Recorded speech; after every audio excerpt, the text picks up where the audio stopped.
ทำการผ่าตัดเบิดส่วนเลยผ่าตัดออกเบิดเลยรอดก็รอดตัวได้ปงก็ว่ารอดตัวได้บ่ปงก็งั้นเรียบร้อยเน่าลงฮอดเงาพี่นะนี่ตัวนี้คือสีรอดยากแล้วเน่าลงฮอดเงาเลยบอนปงยอดมานี่มันจะเน่าหมดละโอ้โหมันสิปงสภาพ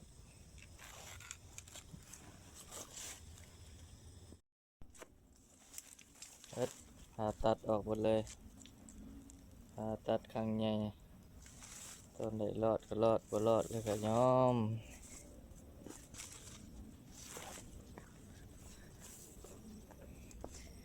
ผลงานสีมือตัวเองงานความรู้เท่าบ่ถึงการเด้อฝากเตือนอันใดที่ปลูกต้นข้าวเดี๋ยวน้ำมันเครื่องไปอันนั้นได้เดี๋ยวน้ำมันเครื่องมากันดวงกันนั่นเด้อเบิดเลยยอดงามๆกำลังขึ้นกำลังอวบกำลังเล็งกำลังสัดขาดเบิดเลยนี่ดึงออกมานี่เบิดสภาพยอดกุดกระมองเลยไปเบิดเลย60 ต้นเหลือแต่ใบงาเก่ายอดไปหมดเลยตัวนี้ก็ผ่าตัดด่วนเลย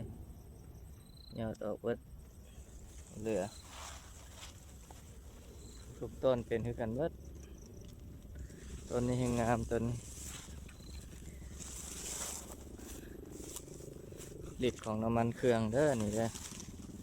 นี่ต้นงามขนาดในแถวนี้งามกระมองในโซนไปเลยกำลังงามนี่ปงยอดอ่อนกำลังปงกำลังขยายช่วงเดือน4 เดือน 5หดน้ำได้พุดวัดเลยนี่ก็ข้าวไฟข้าวสีทองก็ไปคือกันหดเน่าเบิดทั้งลุมโอกาสขึ้นยากแล้วมันเน่าวันนี้มันเงามันซึมลงไปใส่เงานอทั้งลุมนอตัวที่จะโป่งขึ้นมาใหม่นี่มันก็เน่า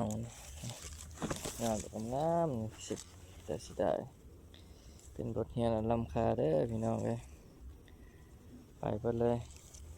งานใหญ่ก็ยังกุดนั่นนี่เพราะว่ามันกัดมันเป็นกดกัดขาดเลยงานใหญ่ก็ได้แต่สิได้กำลังเติบโตกำลังขยายงาใหม่